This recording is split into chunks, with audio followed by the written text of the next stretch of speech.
Hello, welcome to today's episode of Kevin Rood's Garage. Today we're going to be looking at this motor right here. This is a 1936 Johnson Model 300, a 3.7 horsepower engine. Let's give you a quick tour of the motor and then we'll explain what it is we're working on. As you can probably tell by the lack of a lower unit on there right now, we're probably going to be working on the lower unit. But let's take a look at the whole motor and then we'll get into that. So first thing you see on the plate here, this motor was made by Johnson Motors of Canada from Peterborough. That was their headquarters in Canada back in the day. It was Peterborough, Ontario. You can tell it's a Model 300 right here, model number 300. And then if you look up that serial number in the Johnson manuals, 25132, that'll date it to 1936. One of the more attractive features of this motor is this bright red cover plate here. Kind of a cool looking thing. That's all original paint on there. Interesting thing is that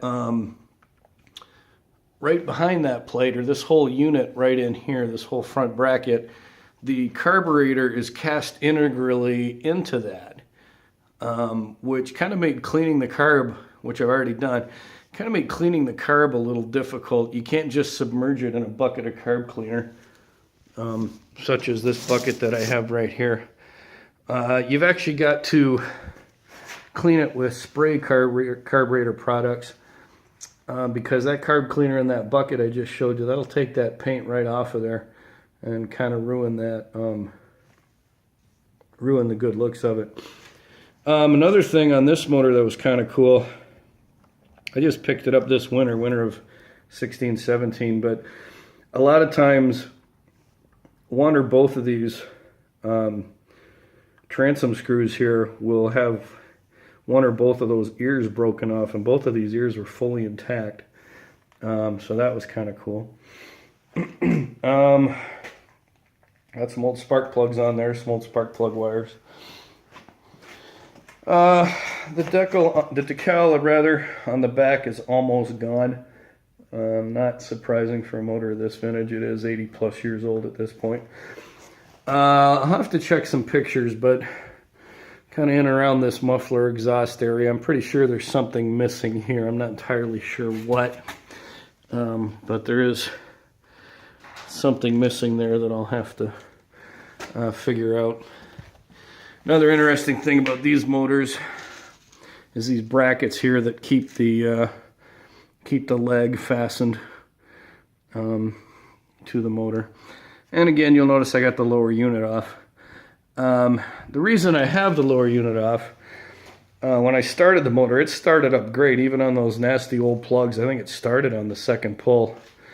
And I have no history with the motor, so I don't know when the last time it started was, but it started on the second pull. The ignition system on these Johnsons of this era are virtually indestructible. I mean, you can take those coils out, play baseball with them for an afternoon, put them back in, they'll be just fine.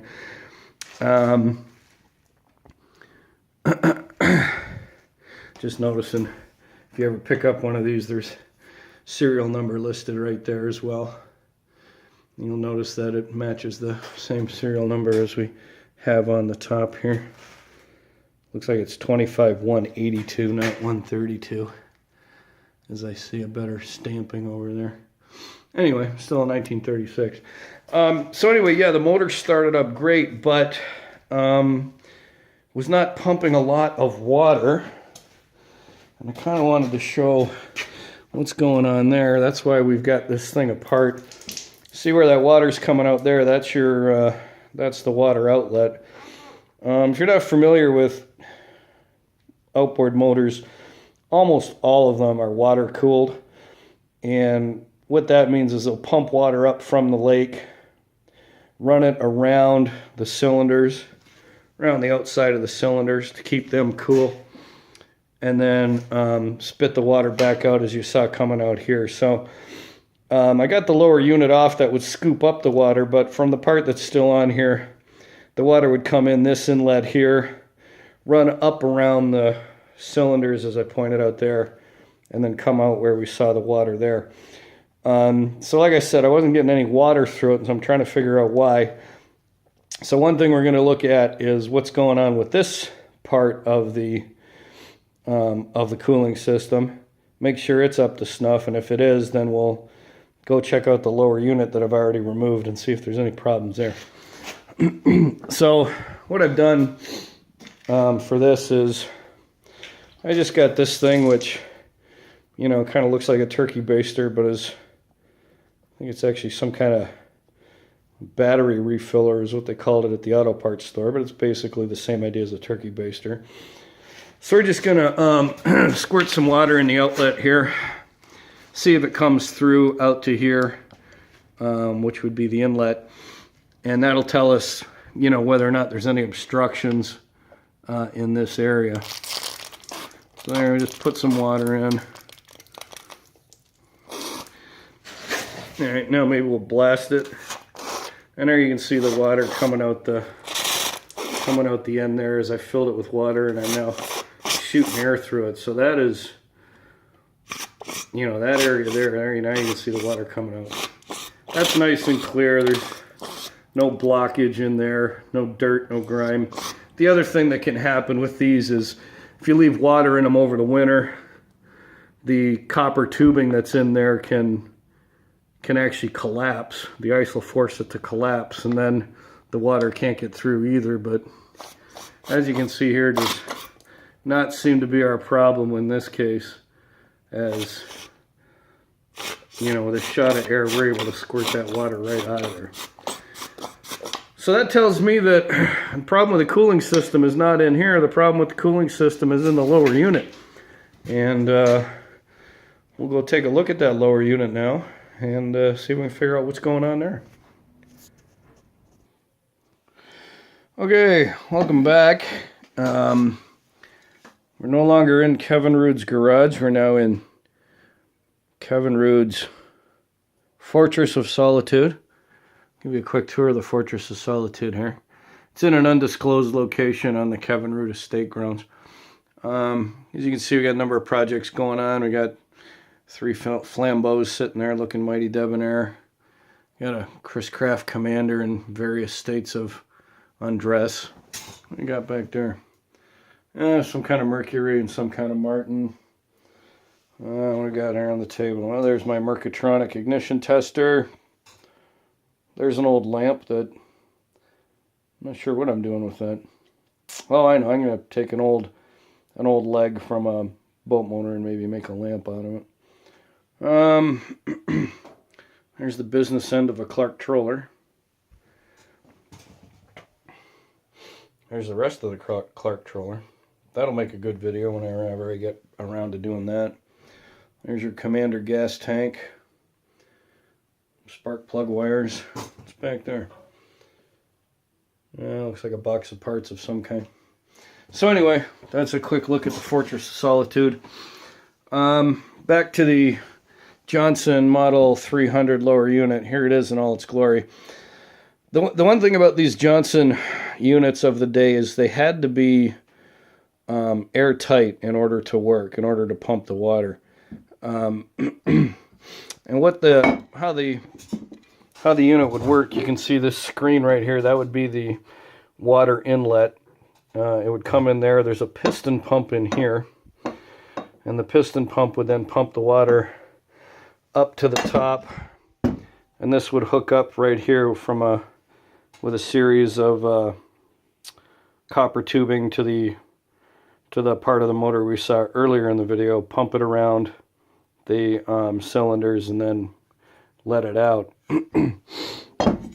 Interesting how this piston pump worked here. Let's see if we can give somewhat of a demonstration. As the propeller would turn, there's an eccentric in here somewhere, and the eccentric would move the piston that's in here up and down, pushing the water pulling the water in and pushing it up to the top. If you don't know what an eccentric is, it's just a circle with an axle in it. The only difference is instead of the axle being in the middle of the circle, it's off center. So then as it would roll, you'd imagine if this was a circle, as it would roll, because the axle was off center, you know, there'd be a low end and a high end, and so it would be rotating while going up and down at the same time, and as that up and down motion would move that piston up and down. So, you know, as the propeller turns, the eccentric turns, the piston inside pumps up and down, and and there's your water pump. So as I said, the system has to be airtight in order for it to work, and when I had a close look at this motor, I had a real obvious problem as to why maybe it wasn't airtight, and that's because there was a hairline crack right along here that you can see. In all likelihood, what caused that, kind of see a little scrape along the back here, but it looks like the crack is just on this side. In all likelihood, what caused that is sometime in the 80-year history of the boat motor, somebody put it away during the winter with water still in it. Water froze, and that cracked the lower unit here. As mentioned, the motor is from Canada. One thing we know about Canada is they get winter. So it only took one winter out of the 80 years to develop a crack when you put it away with water still in it. So what I did to repair that, I could have welded it, but I actually had a welder friend of mine point me to this product, not necessarily for this fix, but just in general. This product here, you can see, is called, I can stop knocking it down, it's called Rapid Fix. See if we can get the camera to focus on it. Camera doesn't know what I'm trying to look at here. Anyway, it's called Rapid Fix. One of these tubes is a powder. One of the tubes is a liquid. You squirt the powder on the area you want filled in, the hole or the crack, and then you come by later on and you squirt the liquid on top, and that seals it. Not sure why my camera's focusing here, or not focusing rather. Oh, there we go. You see it's called Rapid Fix, and so yeah, you just squirt the powder on, then squirt the adhesive on. Seems to have done a decent job. Maybe we'll go pour some water in there and see if that'll help, or see if it's actually sealed up. I did that a couple of weeks ago. The other thing you can do to help seal it is redo your gaskets. See, there was a gasket that sat right on there. Here it is. So I'm gonna that's the old one. It's pretty brittle, pretty nasty. So I'm gonna go ahead and cut a new one and put it on there, see if that'll help seal. I've already replaced a bunch of the other gaskets. These two here were in the carburetor. This one here, you can see the busted up one here. But that's this gasket right there. I've already cut that in and put it in. Incidentally, that's why I like tracing these out. When you see a busted up one like that, a lot of times with these brittle old gaskets, you'll break them as you pull them apart. So I'll try and trace them so that, you know, once I throw that one out, if for some reason this one fails or didn't work out so good, I've got a copy of it right here, and I can go ahead and cut another one.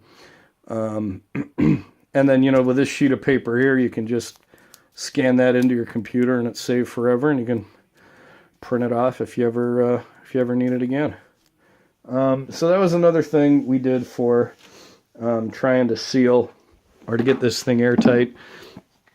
The other thing I subsequently read about with respect to this pump is, one, a lot of times the grease from the lower unit can get into this piston here, and that will affect how it operates. So I'm going to have to pull that apart and make sure that didn't happen.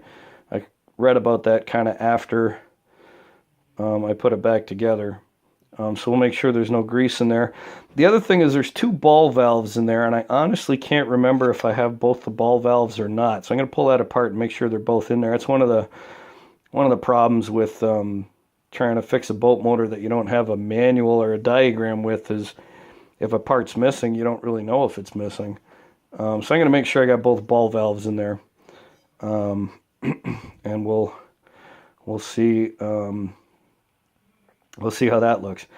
The other thing I didn't know before putting this back together, when I pull out the piston, I'll show you, but the bottom of the piston is curved like this, and it's supposed to be flat.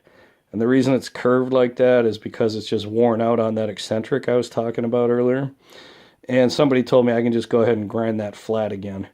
And that'll help with the operation of the pump as well. So that could be another reason why the water's not pumping good. So between sealing this crack, between putting on the new gasket, between making sure I got 2 ball valves, between making sure there's no grease in there, and between filing down the piston, and also with knowing that the upper part of the cooling system is clear from earlier on in the video, hopefully the combination of all those things means this thing's going to pump water once we put it back together again. So let me start getting this thing apart, and we'll see how it goes. Just wanted to make a couple of quick points about gaskets before we get too much further. Couple of useful products here if you're going to make gaskets. One is a punch. I think I just got this one for like $10 at Harbor Freight or something, but as you can see, it's got different sized punches on there, and where that comes in handy is obviously when you got to punch out these little holes like this or little holes like that. It's going to be a lot easier with a punch than to try and cut that out with a knife, so that's handy. Also picked this up at my local auto parts store. We got a O'Reilly Auto Parts here where I live, so but I'm sure you can get this just about anywhere. But it's Permatex Aviation Form a Gasket Sealant Liquid, and I've got that. You can see a little bit of it. I'm not the neatest gasket performer in the world, but you can see I got a little bit on that gasket that I put together there. So just a couple handy things to keep in mind when you're doing it. This stuff here, as you can probably tell just by looking at the overspill, again, I'm not the neatest gasket person in the world. It's kind of got the consistency and look of molasses, but it's a non-hardening type of gasket sealer. And then when it comes to cutting the gaskets out, again, another Harbor Freight special here. I think I picked up this X-Acto knife set for $20 maybe. You know, not real expensive. And look at all the attachments you get on there. I mean, that's going to last me the rest of my life in all likelihood. So, good little investment. And then just picked up a breadboard to do my cutting on, so I have a fairly flat surface when it comes time to gasket cutting. And then the other thing I kind of got lucky with is this table right here. This is an old school science table. You can see it's probably 4.5, 5 feet long. Solid, sturdy table, but it's got this, I don't know if that's slate, but it's some kind of covering on top of the wood, and you can even do some cutting on there. Now, obviously, this thing's probably 40, 50 years old, and, you know, it's got 50 years of science experiments on it, so it doesn't have too many flat surfaces, but still, you get your hands on a table like that is pretty handy. So there's that. All right, I guess what I'm going to do now is try and put some water inside here. Again, with my trusty turkey baster, which again, another Harbor Freight. Oh no, this one I probably got from O'Reilly since it's an automotive thing, but that couldn't have been any more than $5. So I'm going to go ahead and squirt it in here. Try and plug up the... Okay, well, it's coming, the water's coming out the bottom there, which is fine, because that's where the screen is supposed to be. There you can see where it's coming out is where the piston actually is located. right in that opening, just by my thumb there. That's where it's coming out. That's where the piston is. But I'm just trying to make sure that this crack right here is sealed. I don't see any water coming out of there. Now obviously we don't have it under pressure or anything, but at least for what we can test right now, that's a pretty good sign. So we'll go from there and get started on some of those other repairs we were talking about.